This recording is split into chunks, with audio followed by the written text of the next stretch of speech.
Buenas noches, mi nombre es Jessica Medina, soy estudiante de tercer semestre de Psicología de la Universidad Minuto de Dios y en esta noche vengo a hablarles sobre la historia de la psicología y del condicionamiento clásico y operante. Este video está a cargo de mi persona, Jessica Medina, de mi compañero Dairo Ferney Escalante y mi compañera Marilyn Laiseca. Comenzamos con la historia de la psicología.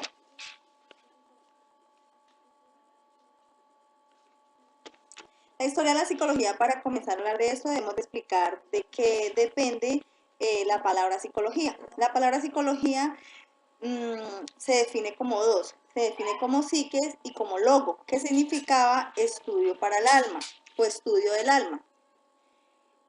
En la Edad Antigua,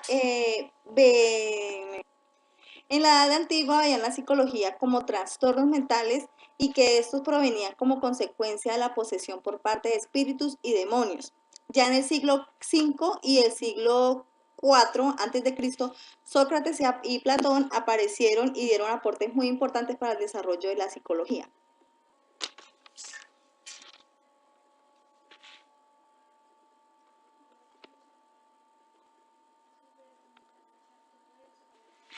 Esta es una imagen de Sócrates. Ellos hicieron aportes fundamentales, uno de ellos Sócrates con el método científico, y Platón, él concebía el cuerpo, él hablaba que el cuerpo era el vehículo del alma, y el alma era la verdadera responsable de la conducta humana. También en ese tiempo habló Hipócrates. Él hizo estudios sobre las enfermedades físicas y psíquicas mediante el método inductivo, las cuales atribuyó a los desequilibrios en los humores o fluidos corporales. Él presentó 4 clases de humores, siendo el primero conocido como bilis negra. La bilis negra la relacionó con la tierra. Él decía que el frío y la sequedad. La segunda era la bilis amarilla. La bilis amarilla la relacionó con el fuego, que para él era calidez y sequedad. La tercera era la sangre, que la relacionó con el aire. Él en el aire veía que era la calidez y la humedad. Y la cuarta, la flema, que la relacionó con el agua, que era fría y era húmeda. En la Edad Media, donde el pensamiento europeo quedó dominado por el cristianismo, este provocó un gran retroceso en el proceso del método científico. En este tiempo se atribuía que los trastornos mentales era la comisión de pecados y los trataban mediante rezos y exorcismos. A diferencia, ya en el mundo árabe sí avanzó la psicología y llegaron a describir las enfermedades mentales. Luego apareció el Renacimiento, donde aparecieron grandes filósofos como René Descartes, que contribuyó a la concepción dualista, la cual separa el cuerpo del alma.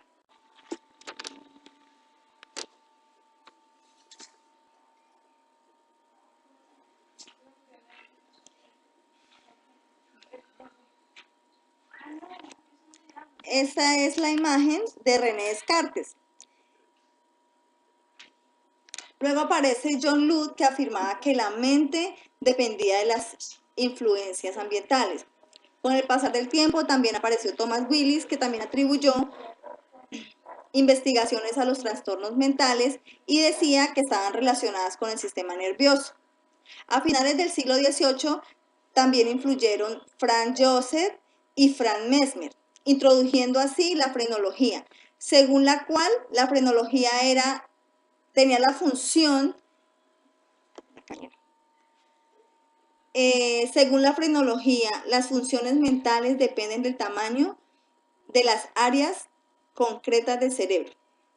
En el siglo XIX aparece la psicología científica y en esta se descartan aportes de la psicología con Gustav Theodor Titchener y las de Wernicke en el campo de la neuropsicología.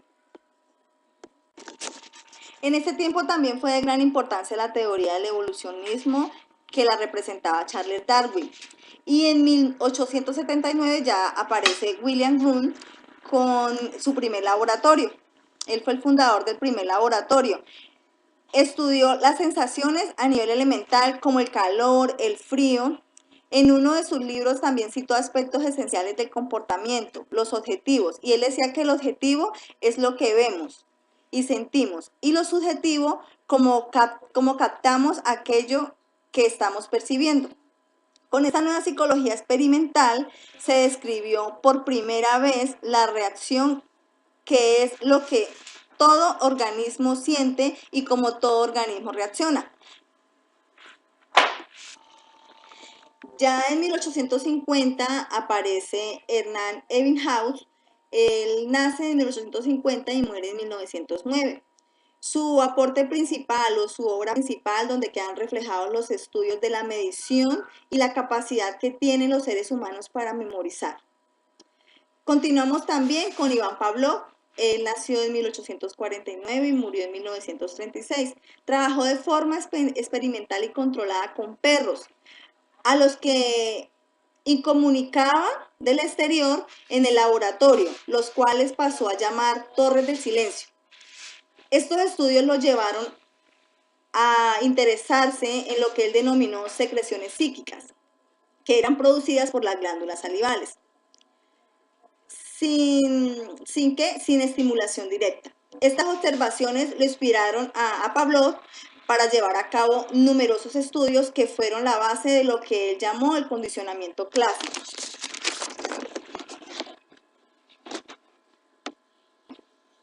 Ya pasamos a hablar de Sigmund Freud, que era el fundador del psicoanálisis. Él nació en 1856 y murió en 1939.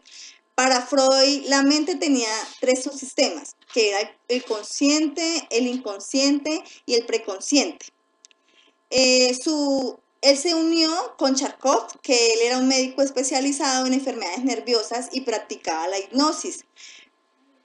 Y con esta hipnosis ellos curaban la histeria.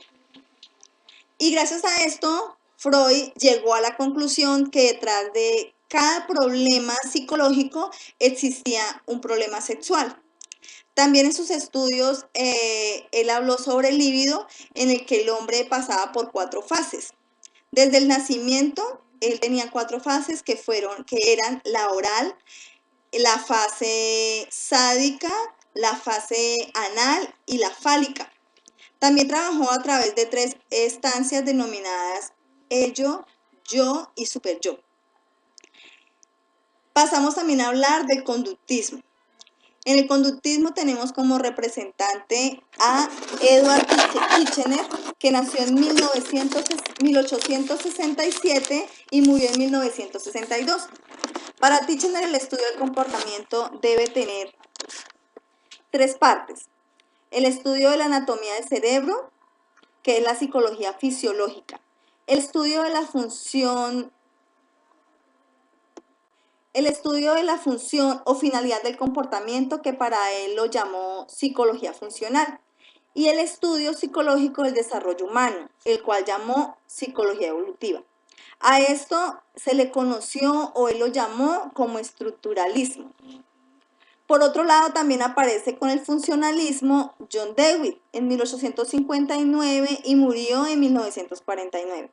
Él aseguraba que la adaptación es algo muy importante para la vida, pues el mundo cambia tan deprisa que los que no se adaptan simple y sencillamente para él en este ritmo no quedaban marginados y no podían, seguir. Luego de esto vamos a hablar del conductismo con uno de sus mayores representantes, que fue John Watson.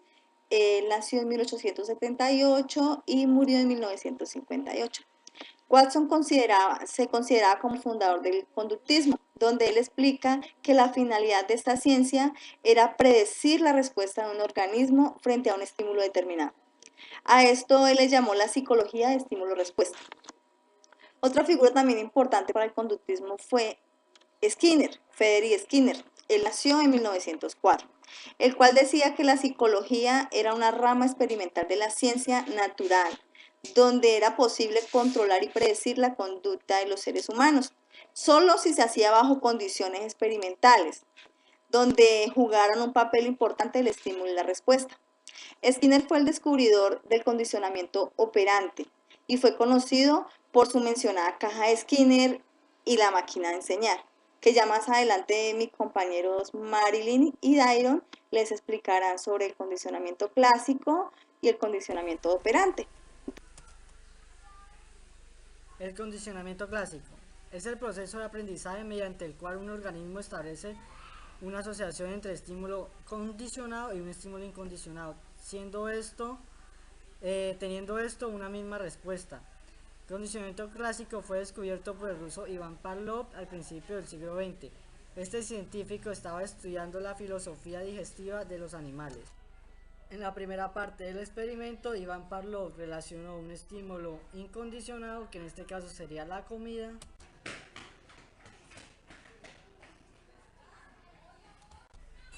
para provocar una respuesta incondicionada, que en este caso sería la salivación del perro.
para provocar una respuesta incondicionada, que en este caso sería la salivación del perro,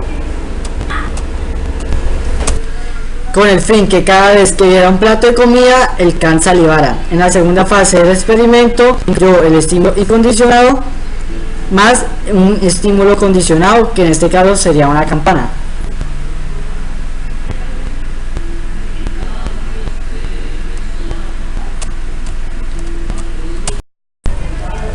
A sonar la campana una y otra vez, el can asociaba el sonido con un plato de comida. El can en este caso comenzaría a modificar su respuesta, es decir, comenzaba a aprender que cada vez que sonara una campana iba a obtener su plato de comida. Ya en la tercera fase del experimento, Iván Pavlov utilizaba el estímulo condicionado, que era la campana, sin necesidad de mostrarle un plato de comida, sino con el simple hecho de mostrar o sonar la campana, el perro comenzaba a salivar. Se llegó a la conclusión que se había producido una asociación entre los estímulos que desde un principio no tenían ninguna relación. Había hecho que al presentar la comida con la campana había logrado que el can tuviera un aprendizaje, ya que esto había conseguido gracias a un entrenamiento organizado. Iván Pavlov, a través de una serie de etapas, básicamente lo que pasaba era que asociaba un estímulo incondicionado a un estímulo condicionado. Desde un principio, si el estímulo incondicionado obtiene una respuesta incondicionada, en la segunda fase aumentarle otro elemento, que en este caso es el estímulo condicionado, que fue la campana. A llegar a la tercera fase siempre vamos a tener una respuesta condicionada. Ahora vamos a trabajar con el condicionamiento operante. El condicionamiento operante es la respuesta voluntaria y espontánea. Este podemos encontrar tanto como refuerzo como castigo. El estímulo que aumenta la respuesta, positivo como negativo. Positiva, lo que da, por ejemplo, los materiales, y puede ser abrace. En el negativo podemos encontrar algo que se quita, algo desagradable. Cuando la madre decide llevar a su abuela, pero a ellos no les gusta, que allá no hay internet y mucho en un trato. Si los niños se portan bien, la madre no hará donde la abuela y allá se aburre. Se le llama refuerzo negativo.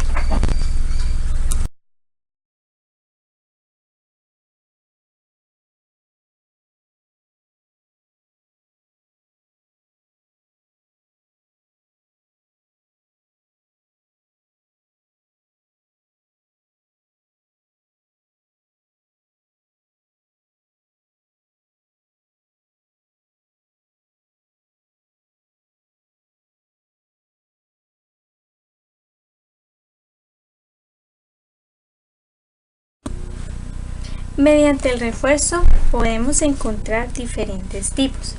Estos los podemos enumerar en 5. El número 1 serían los primarios, el número 2 los secundarios, el número 3 lo natural, lo social, el número 4 lo artificial y el número 5 lo extrínseco y lo intrínseco. En el primero podemos encontrar todo lo que necesitamos para sobrevivir, como el vestuario, las relaciones sexuales, la alimentación.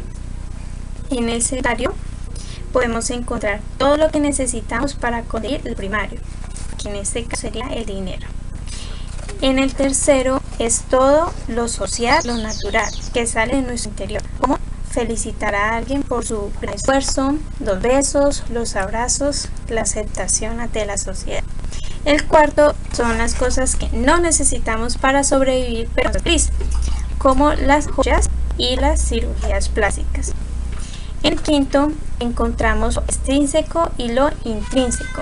Lo extrínseco es exterior, lo que se encuentra en nuestro exterior para conseguir algo, como por ejemplo cuando estamos en parcial y lo pasamos, ya que como estudiamos nos copiamos del compañero o el parcial estuvo muy sencillo.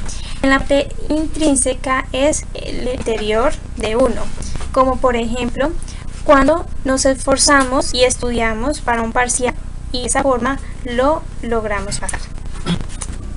Ahora vamos a trabajar los programas de refuerzo.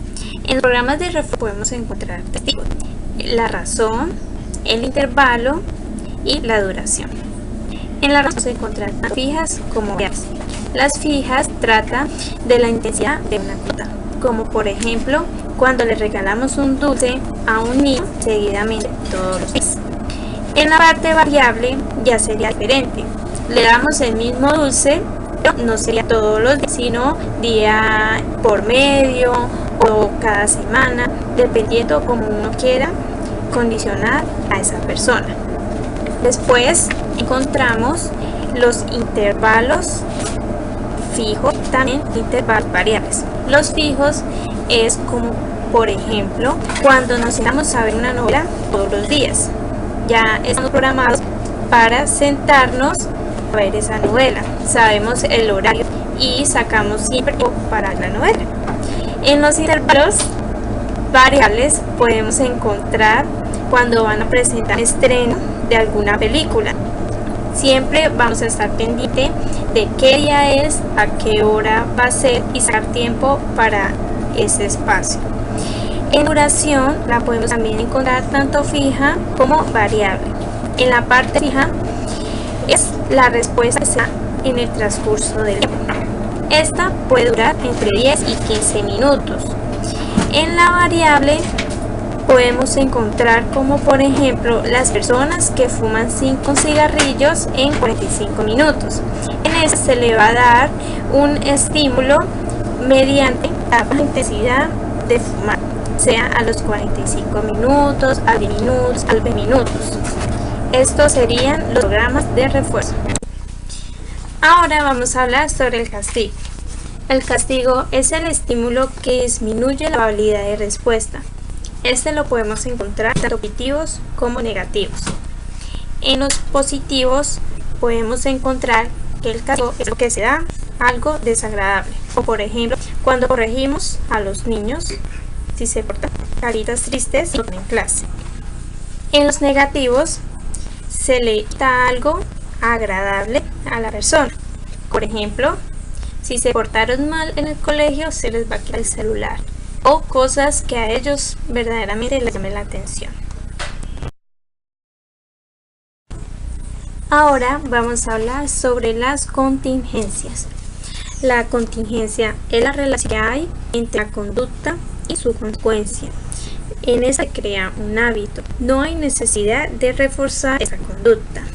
En las contingencias las podemos encontrar positivas o de forma apetivo, como también negativa o de forma adversivo. De forma apetitivo sería cuando la persona queda en la oscuridad.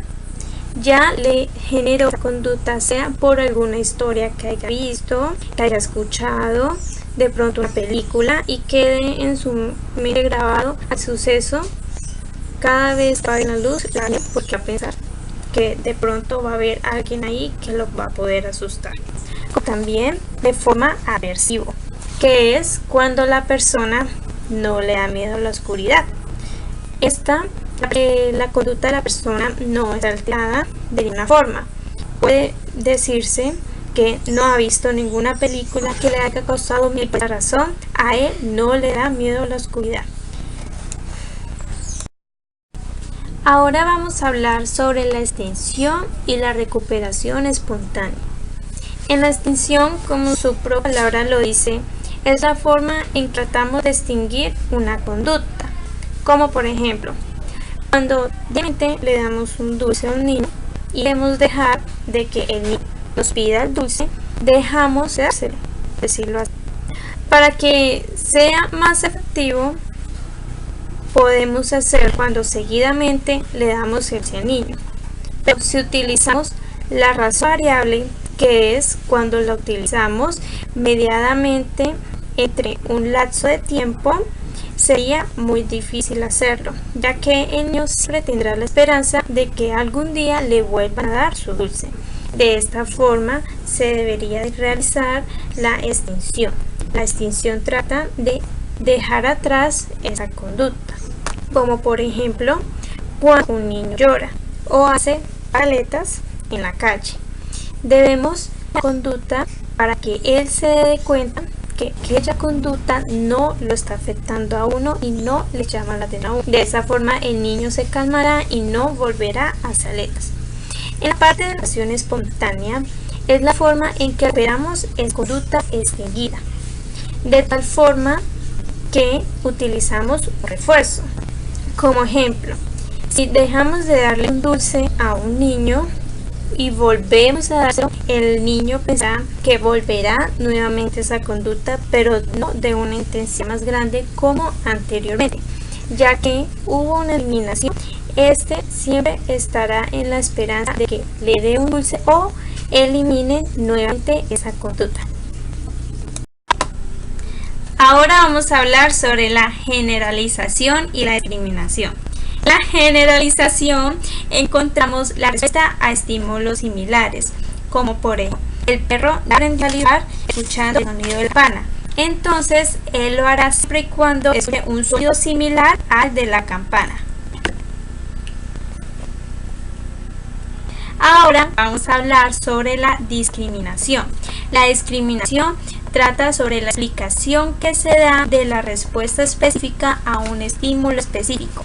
El perro aprendió a escuchar la campana y asimiló el sonido de él para traer la comida. Pero el perro puede aprender a discriminar diversos sonidos y solamente responder al que le traerá la comida.